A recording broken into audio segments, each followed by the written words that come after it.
Hi, welcome to my kitchen. I have so many cherry tomatoes that I thought tonight I would make a tomato tart. I don't know if you've ever made one before. I haven't, but I mean, I am swimming in these beautiful cherries. So I have some interesting ingredients. And again, I always just look to see what I have in my fridge. We've got some bacon that I've crumbled up, feta cheese, Parmesan. I have chives, garlic chives from the garden, a nice amount of cilantro, some red onion. I have salt, 1 egg for the dough. I have some red pepper, red bell pepper, garlic, and some pickled jalapenos that I have made.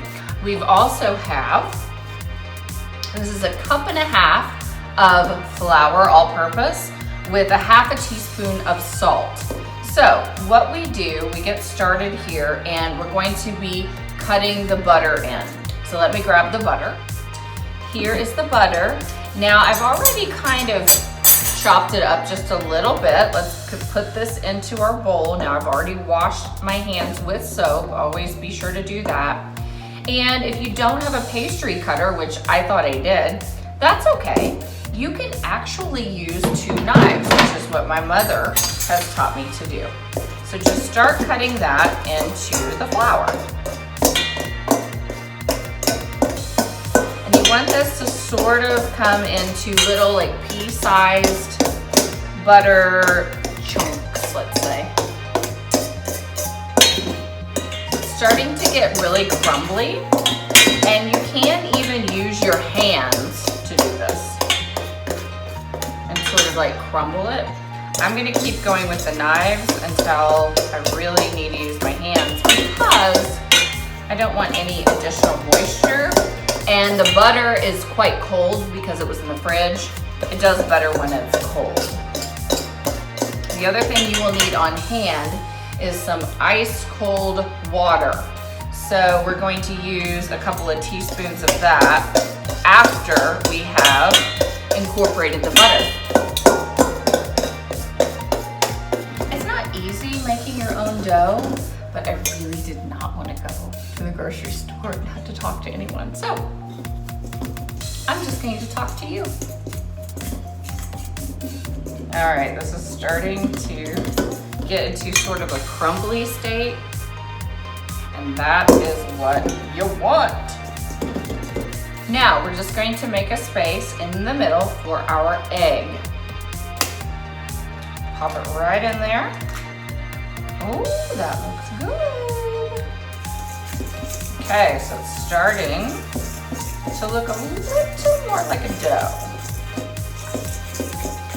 Got a little bit of combination in the center, looking good. And this is when we start adding more of the cold water.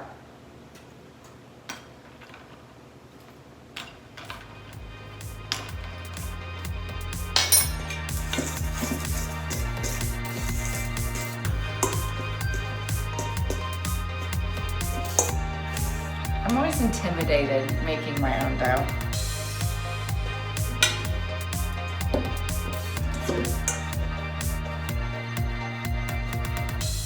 Okay, beautiful. So let's get some flour on the countertop. I'm gonna clean up and I'll be right back. All right, so I've finally cleaned up a little bit. Making your own dough can be a little messy, but I think it's great. Now this is extremely rustic, as you can tell, and that's okay because we call it a tart. So if it's a pie, it really needs to be kind of perfect on the edges, but I'm just gonna put in some toppings and my cherry tomatoes and see how it goes. So I mixed the dough, I rolled it out using plenty of flour, and then just draped it over my rolling pin and put it into this pie plate. So I'm gonna go ahead and par bake this. That means bake it ahead of time before I put toppings in. And I'm going to put it in at 450 for 5 minutes, and then we'll top it.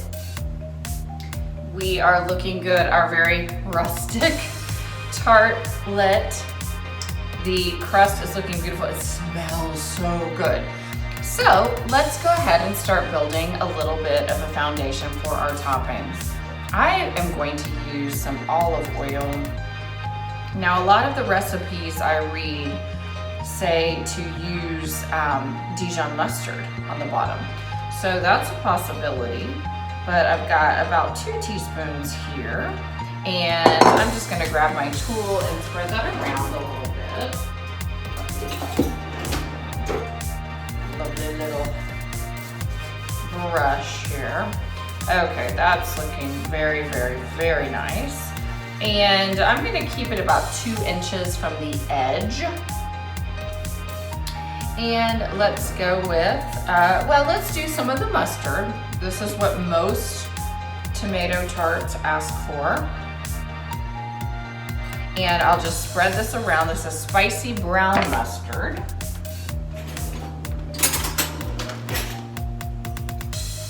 Just give that, probably just gives a nice little kick for the flavor, which I'm always about the flavor.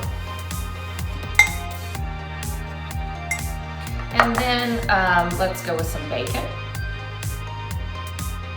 Now I'm just using what I had in my pantry, which is what you can do too.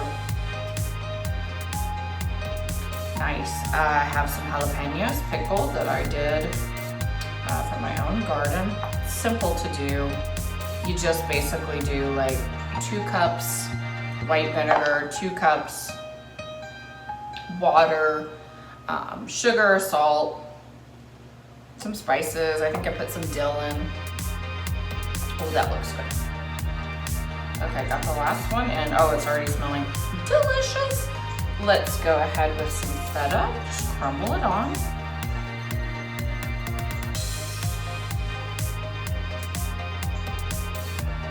And again, these are things that I already had in my fridge and pantry, so I'm trying to use them up.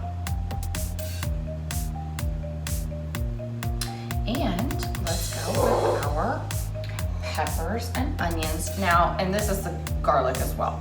What I did here, just to soften it up a little bit so it will work for the tart, I put it in the microwave for 30 seconds. You can also saute it on the stovetop if you prefer. Ooh, that is looking good. Okay. The crowning jewel here. Let's put our tomatoes on. Look at these little cherry tomatoes. So what happens with these little bitties is they will, oh, I hear my cat. They will pop in the oven. The cherries pop. And you'll be able to just enjoy kind of the sweetness of it all. All right, that looks really good. Let's hit it with some cilantro and chives. Now I'm going to reserve some for the kind of finish. Okay, that looks so pretty. Let's go ahead with a little more olive oil. It's good olive oil. And the very last, as you know, you're always supposed to salt, pepper. Using kind of a large flake kosher salt. And let's get some pepper.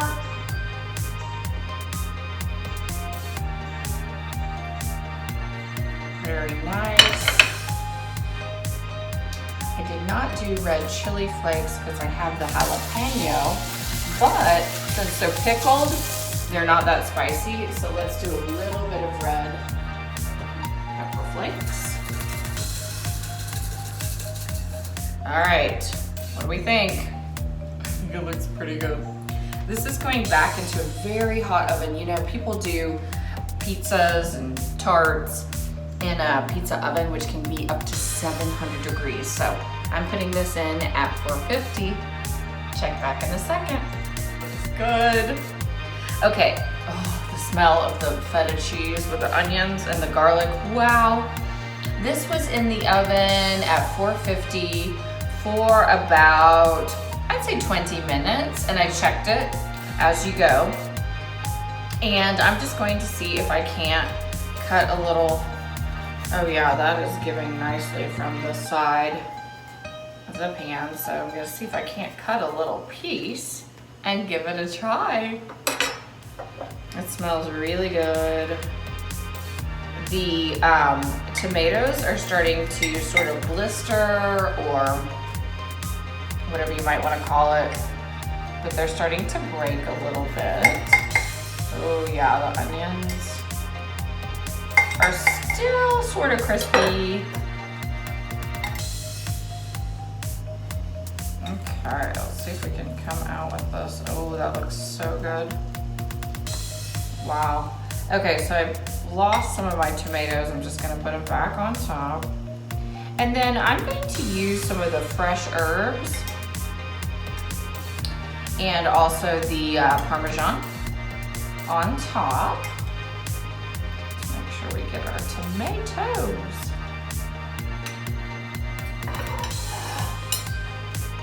And also, if you let it sit a bit, it will kind of congeal and it'll be easier to cut.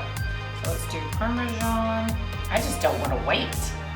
And a little bit of our chive cilantro mixture. Let's give it a go. Oh, I'm hoping this crust tastes good. Here's a tomato. Oh, when I stabbed into it, it just spilled its guts. It smells amazing.